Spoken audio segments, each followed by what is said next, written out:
Out pretty easily. It's kind of on the heavy side, but not too bad. Inside the box at the bottom is some spools. I don't know what's in them yet. I'm going to have to pull everything out and look. And get that out of its bag. And I'm going to have to put the Vyper down on the floor for a bit. I wonder if the power cords are interchangeable. It's the standard power cord you would see on a PC. So they might be. Cats are sure curious creatures. Trying to look at everything in here. All right, I'll be back in a minute. Sorry for all the cutscenes, but I don't want to just keep the camera running. First thing I'm greeted with is a quick start guide when I pull the plastic. I'm going to go ahead and pull the rest of the plastic off this thing. And it's really sealed up tight. I am also going to read this real fast so I know what I'm getting at. I'll come back and talk about what it said in here, what I need to do, and start working on getting it opened. Because from the looks of it, look, there's a computer cable sticking out the top of it. And I'm hoping this is the top end, not the bottom end. I'm sure that's for the display. But let me read this and see what's going on, and I will come back. Meanwhile, the cats are going to explore it all and see what's going on because it's new. It's what they do, okay? And for those that don't know, that orange kitten is only 6 months old. He's not very old. Are you Mr. Big Ears? That's what the girls named him. Okay, he is only 6 months old. He's going to get huge. Aren't you? All right, I'll be back in a bit. Some of you know I've had a 3D printer for about a year now. A year and a half, something like that. This is an Anycubic Vyper. It has not been a bad printer. But my problem with it is occasionally it would just kind of click down on me. In other words, the nozzle would come loose, or it would plug, or the feed tube would jam, something. And not that I mind fiddling with things, I don't have time to fiddle with things. I don't have time to deal with a fussy machine. So I did a thing. Right, Jam? Please ignore the mess in here. My life has been interesting, to say the least. Okay? So I did a thing over here, and I'm sorry we're going to be handheld for a bit. But you can see what that says on the box while the old 16-year-old cat wanders in. Okay? There's 3 cats in here now. The other one's around somewhere. He'll come bug me in a minute. I'm going to get this thing opened up, see what's in the box. I do not have a tripod down here, so I'm going to be doing everything handheld. Okay? There's the other kitty right over there. And my kids have left a mess of Lego, and this is me contributing to it while I clear the desk so I can open up this guy and get him set up. All right? So let me get him open. And we'll talk about what's inside that box, and I'll show you. There's plenty of channels with people opening these things. Have no fear about that. And if you notice in the trash can, yes, I'm wasting some filament. It got real brittle and it's breaking. Most of my filament I keep sealed in bags with desiccant in them. That was left out. And it got where it was kind of unusable. My girls do not like that color, so I quit with that color. They like the red-blue color. That was a good color. I can't believe how brittle that is after being out of a bag for about 2 months. It's been about 2 months since I ran this printer. It had some issues with a buildup on the tip, which mostly means probably the nozzle needs to be replaced. I've not been successful replacing nozzles. And I'm pretty sure I've just been doing it wrong and have not taken the time to figure out why. I am going to take the time to figure out, because this machine shouldn't end up in a trash bin if it's pretty functional. I just don't have time to mess with it right now. And I may change my mind once I get that Bambu set up. I'm probably saying that wrong. No, I don't think I am. I may change my mind and give this to a charity or a high school or something where it'll get some use. Because it's not a bad printer. Don't take that wrong. It just needs more fussing than I have time for. All right, I'll be back in a bit. First thing that surprised me about this thing is how fast the shipping was. I ordered it, got a shipping notice the next day, and it was here the day after that. I was not prepared for that. It required a signature, and I was not home. I tried to rearrange my schedule so I could be home. And for the next 2 or 3 days, I had to wait around trying to figure out how I was going to get this thing. Now, I ordered some extra parts with it too. That came in a separate box really fast. They use pretty heavy boxes on the shipping with this. That is not a lightweight box. You'll see that in a minute when I open it. Okay, and I'm curious at what's in there. I know it's got an enclosure, and it says glass, handle with care, so we're going to see what happens. But I'm pretty sure the UPS guy handled this very carefully. I'll be back in a bit. As you can see, it's a pretty thick box. It has directions on how to pull it out. It has these handles here, and inside the box has arrows for you to grab this and pull. I'm going to set this thing on the floor first, okay? And it shows right here that it has the automatic material system with it right on the top. I went ahead and splurged and bought everything for it. So give me a minute and we'll set this on the floor, pull it out and see. I'm thinking I might be able to put it on here with this, but this won't be able to run if it's on there. Okay, I might have to pull this desk away from the wall too. The Vyper isn't a small machine, but this, well, we'll see. We'll see what I can do. The Vyper will get moved if it needs to. I got a spot upstairs for it, but I don't know if I'm going to keep it, so we'll see. Taking this thing apart when you open it is interesting. Lots of tape everywhere. They have bolted things in. I had to pull these 2 screws out to get the AMS out. Okay, so I'm kind of glad I have spare parts down here, and I bought these hex keys because I don't really like using Allen wrenches. So I have screwdriver type hex keys. So I've got this taken out. I've got the accessory box. I finished the first step on this, which is to get those out. Now I'm turning the page, and it's going to tell me some other stuff I need to take out with some screws and stuff. And then I can finally put the top back on it and start getting this installed. So I'll come back in a bit when I get there. There's all sorts of fun stuff in here, and I'll be back in a bit. All right, I'm working on getting the back of this thing put together. Now, it is using the same power cord the Vyper was using, so I can just use the one that was plugged in. I'm pretty sure that's the poop chute, and I'm gonna have to get a bin for the poop chute. As I was sliding this around on this glass is pretty sticky. One of the feet came off. Now, they're just stuck on there with sticky glue. It looks like there's a spot for a screw, so I'll have to, before I run this thing, turn it upside down and take a look and see if I can screw the feet in. Hopefully I don't need to worry about that. I just got to be careful when I move it so that foot doesn't come back out. Like a lot of glue, it probably will cure up over time. Okay, there's about 5 cables to connect back here. I'm going to go ahead and get them. They're in the accessory box, which is behind me. I have not really torn this apart yet. There's a glue stick here. Okay, there is whatever that is. There's some of the cables I'm going to need. There's a power cord. That one can go with the Vyper. There's something in there. There's something to read. I'm sure that's the display screen. There's more stuff to put together there. And here is the hex keys and a cleaning brush. Okay, I already have places to put all this stuff, but I'm going to do a better job of it. And there is a cardboard box that is now empty. So I'm going to get to working on putting this together. It doesn't look like it's going to take too long to do. And I will come back when I get all these cables plugged into the back of this thing. Pulling these hex keys out was a big pain because they were deep down in there. And I'm glad I was not trying to use one of these. They give you long ones for a reason. You're going to need them. And this is as long almost. So again, I'm glad I bought those. They were on Amazon pretty cheap. Just type, well, I'm not sure what I typed to get them. I came across them somewhere. Anyhow, I'll be back in a bit. All right, here we are. I've got all the screws removed from the bottom. I still have not removed the packaging. I'm just following the steps.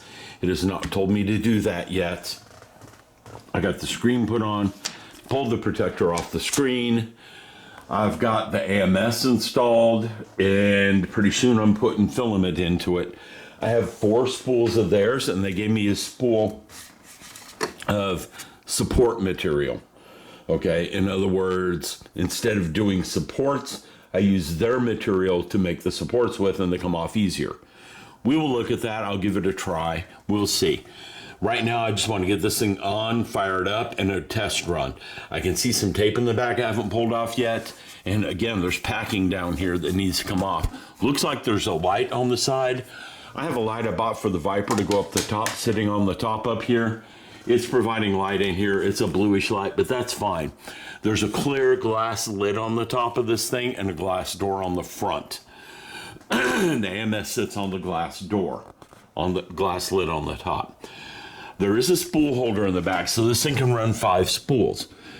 That limits how far back I can push this printer. If I take that off and don't use that 5th spool, then I won't have any issues.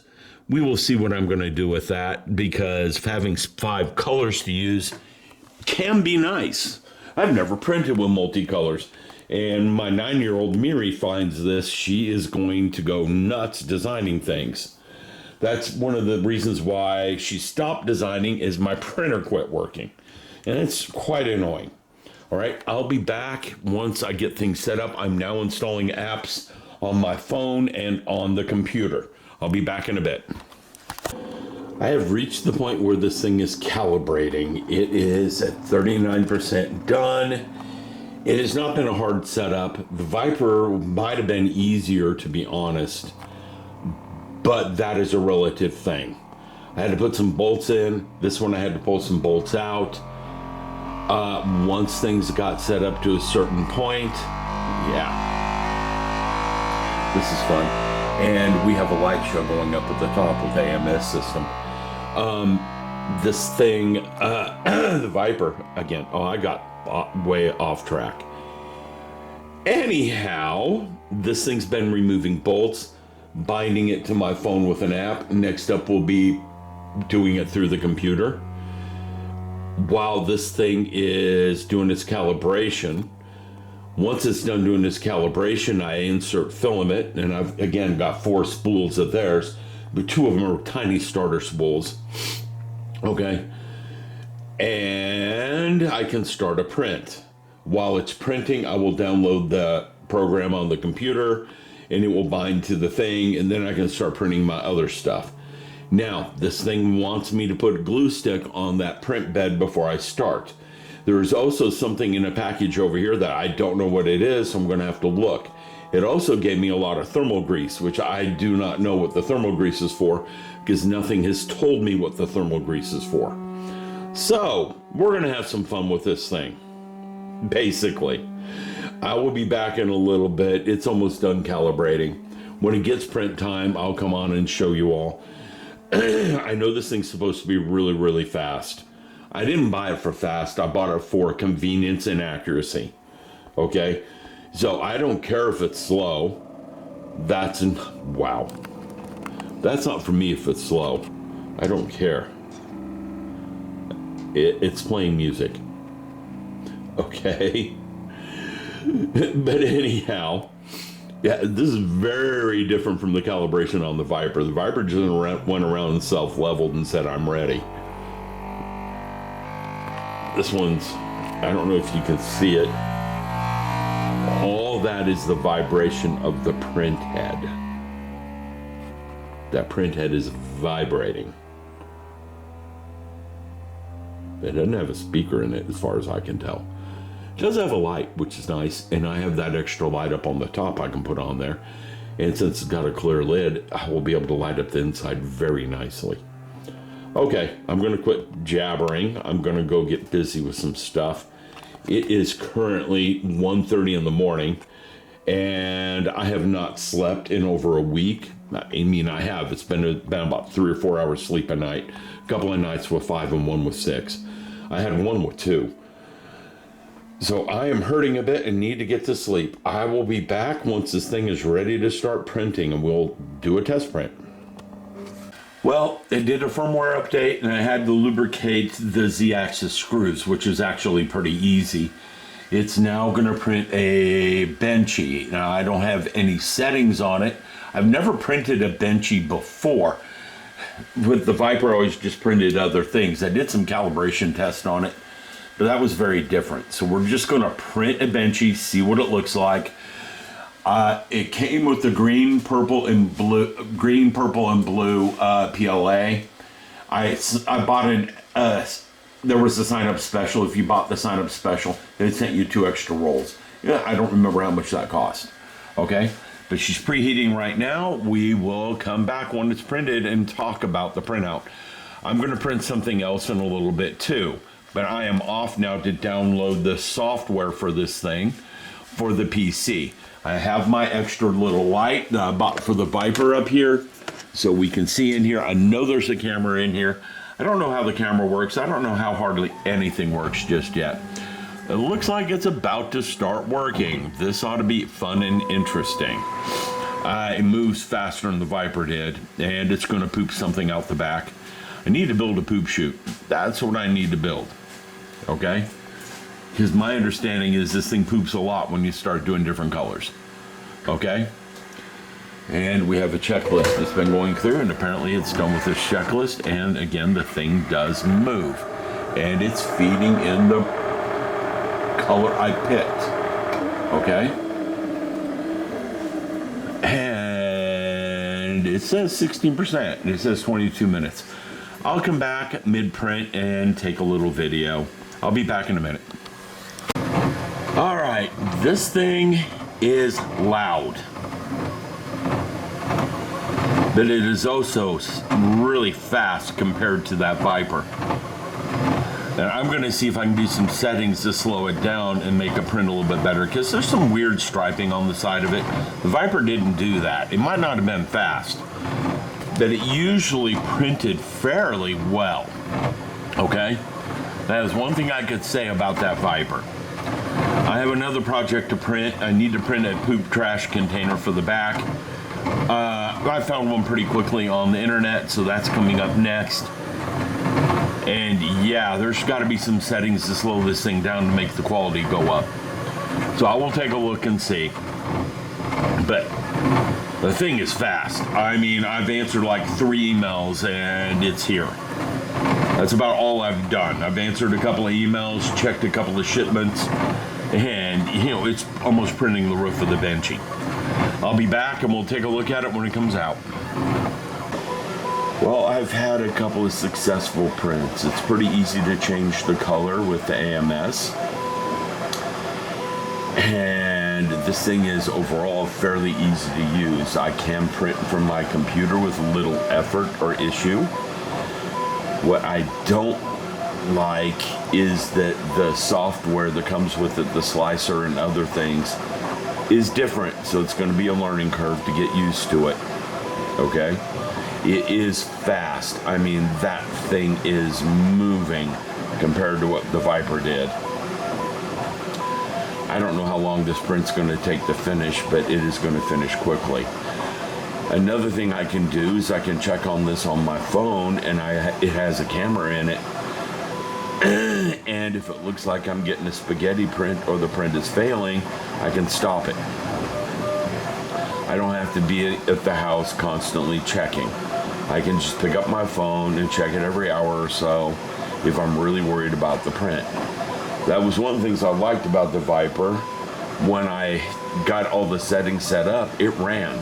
And it didn't give me trouble for a while. Then it would start spaghetti printing, and I would have to go through and figure out why.